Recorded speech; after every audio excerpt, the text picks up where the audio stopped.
Hi friends, today's class we are going to discuss about the asymptotic notations. Asymptotic notations are what? Actually, these notations are used to measure the performance of an algorithm. So whenever we are discussing about the performance of an algorithm, that means we are thinking about the algorithm time complexity, that is depends upon the order of growth of the functions. Actually this concept comes from mathematics background, because we are dealing with the functions and that functions depends upon the complexity, that is called as the time complexity. So here these asymptotic notations are used to measure the complexity of the algorithm or the performance of the algorithm. So this can be divided into three ways. One is your big O notation, and this big O notation can give you the upper bound of any algorithm or functions. And another one is your big theta notation, which will give you the lower bound. Third one is your second one is your big omega notation, which will give you the lower bound. Third one is the theta notation, which will give you the strict bound. So today we will discuss about what is these three notations are there and how these are represented. So here for your reference, I have given my first definition. Big O, a function fn is said to be big O of a gn. The question is here, a function fn is said to be big O of gn.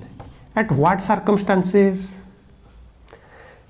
If and only if there exist positive constants. There should be two positive constants, one is c, another one is n0, for which fn should be less than equal to cgn for all n greater than n0.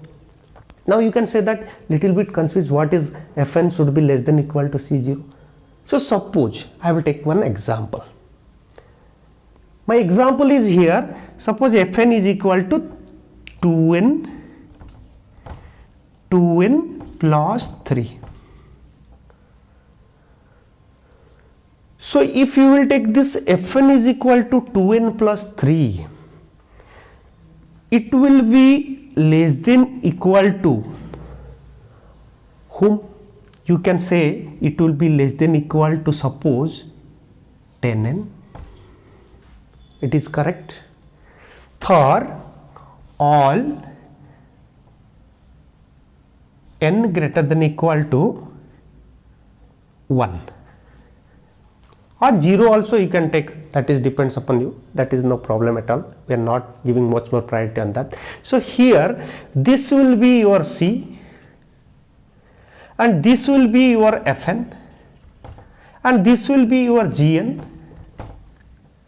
So easily we can say that this fn is, that means 2n plus 3 is big O of n, big O of n.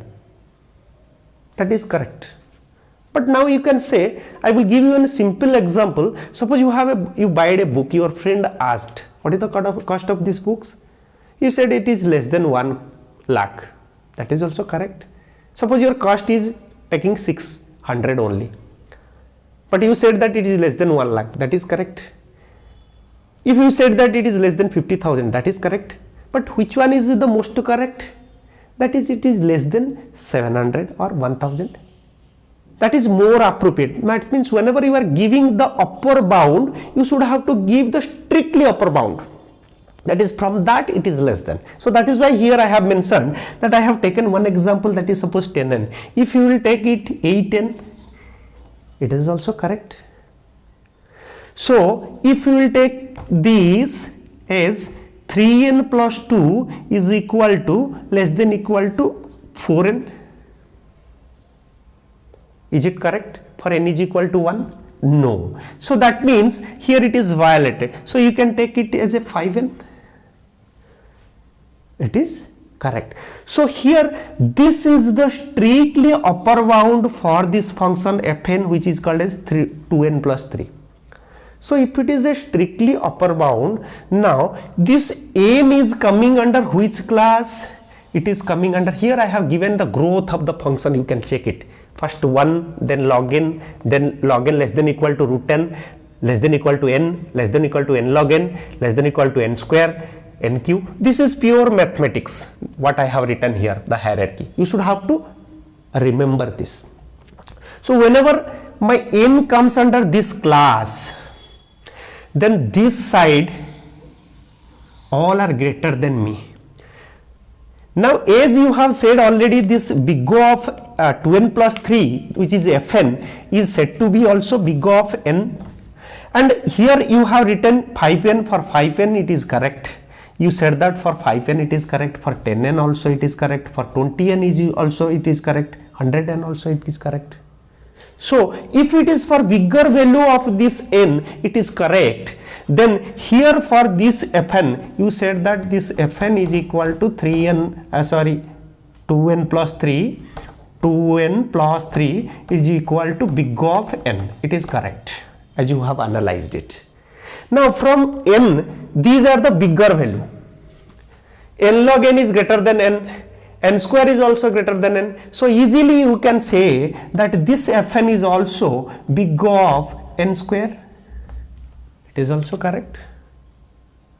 Easily you can say that this is also big O of n log n, because these values are bigger values.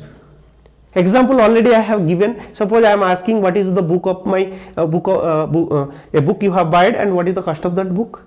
Now you said that it is less than 1 lakh, that is correct.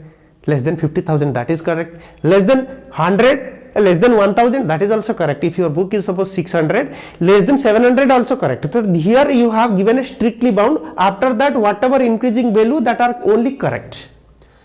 So for this reason these are the upper bound. Upper bound for which function? This function which is coming under this class n, and these are lower bound, and this n is called as the strictly bound, strictly bounded. Now we will say that, can I say that this fn is equal to 2n plus 3 is equal to big O of root n? No, because this root n is less than this, so it will not satisfy this. So that means lower side value you cannot take. So this big O of n is, again I am saying, it is what? Now a function fn is said to be big O of n if there exists a positive constant c and n0 for which fn less than equal to c0 gn. If you will go for the graph, suppose, then the graph will be like this, and if this is your fn and this is your gn, so fn less than equal to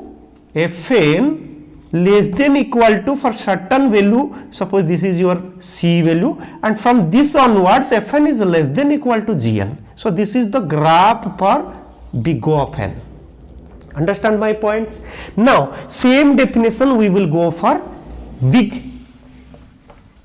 omega. So if you will go for big omega, the symbol is like this, and that little bit I will change. A function fn is said to be big O of gn, place you can set up big omega of gn if and only if there exists positive constant c and n0 for which fn greater than equal to cgn for all n greater than equal to n0. Now you can take the same example. Suppose fn is equal to 2n plus 3, right? And you tell me this 2n plus 3 is greater than equal to, you can definitely say 2n. So for all greater than n greater than equal to 0. So here this is your fn and this is your C, and this is your Gn. So this Gn is coming under which class? This Gn is coming under again the same class, that is n class. So that means you can say that your Fn is equal to big omega of Gn, that is big omega of n, you can say easily. Because here this side less than equal to, greater than equal to you can use. So this satisfy the condition. Now you tell me, if this is the case, means this is also coming under the same class, then easily you can write this Fn is equal to, for all these are lower bound, this side value means if it is for n it is satisfied, if for n it is satisfied, definitely n is greater than root n. So you can say that this is also big O of root n. And you can say that your Fn is also big omega of log n. Because log n is lesser than root n is lesser than n. So for all less value it is giving strictly lower bound. So for all less value it is giving correct value. So now you can easily write this Fn 3n plus 2 is also big omega of 1 also. You can write, that is no problem at all. This is lesser. Now if this is the case, second the last one is that is called as the big theta. This is called as lower bound in this side and this side is called as upper bound, and the last one what I want to explain, that is called as big theta. If you will go for big theta, symbol is like this, then same definition I want to just include one thing. What is that? Now a function Fn is said to be big theta of g of n if and only if there exist here positive constant. You can write two positive constant C0 and C1, and N0 is another one for which Fn greater than equal, you can change this, for this Fn less than equal to C1 Gn and greater than equal to C0 Gn. That means you have to take C0 and C1, these two values, and your Fn, your function should be lesser than something and greater than something. That in a stipulated bound period you have to define it. Right? If you will define this in a stipulated bound period, that same example I have taken, suppose 2n plus 3 I have taken my Fn. So if this is the case, then this 2n plus 3 is, I can say that it is greater than equal to, already you have said it is less than equal to 5n, and it is greater than equal to, you can say 1n also. You can say 1n. So for this is your 1 is your C0 and this 5 is your C1. That means is it satisfied? This 2n plus 3 less than equal to 5n, here greater than equal to 1n. Yeah, it is satisfied. If it is satisfied, then this 2n plus 3 can easily, we can say that a function Fn can be said that it is theta of g of n. So here who is your g of n? This is your Fn, this is your Fn, and Gn is this n, and here n is, this is your Gn and this is your Gn, this n. So now you can say that this function Fn is equal to theta of n.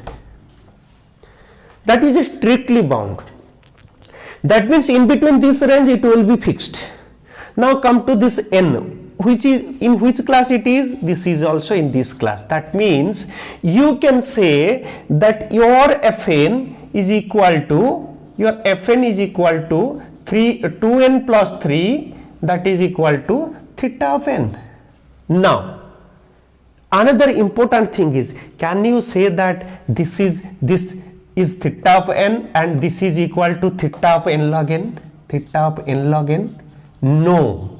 Why? Because because it is a strict bound. In between this it will be, it cannot go beyond that range, it cannot less beyond that range. So any less value also if you will take, that is also not correct. If you will take this is theta of root n, this is also not correct. If you will take theta of 1, this is also not correct. If you will take theta of n to the power n, this is also not correct, because these are beyond their value. So this value is called as the strict bound, which can be represented by theta, and this is the lower bound which can be represented by omega, and this is the upper bound which can be represented by big O. Now the most important thing that I want to discuss about you, that whenever you are going for the time complexity of any algorithm, you are thinking that there are three cases. One is your best case, one is your worst case, another one is your average case. As I already said that this is for upper bound, this is for lower bound, this is strict bound, this is for your upper bound. So don't be confused that only big O is used for only upper bound, big O is used for upper bound, omega is used for lower bound, and strict bound for theta. But you don't think that for best case we will go for only big O. For worst case we will go for omega. For average case we will go for theta. No. You can represent any notations, even if for best case also you can represent by using big O notation, you can represent by using theta notation, you can represent by using omega notation. So worst case also you can, any notation you can take. But you should have to consider this hierarchy, that which class comes under this, and from that class you have to define your upper bound, and from that class you have to define your lower bound, and from that class you have to define your strict bound. So this is one most important topic in advanced data structure, that how to define the asymptotic notations as per the order of growth of a function. This is a mathematical concept. So this hierarchy keeps you should have to keep in your mind, and you have to analyze the order of growth by using these three notation. One is big O, another one is your big omega, and last one is your big theta. These are the concept behind this, and thank you all. I hope that you are enjoying my class, and please, if you are enjoying my class, please subscribe my channel. Thank you all.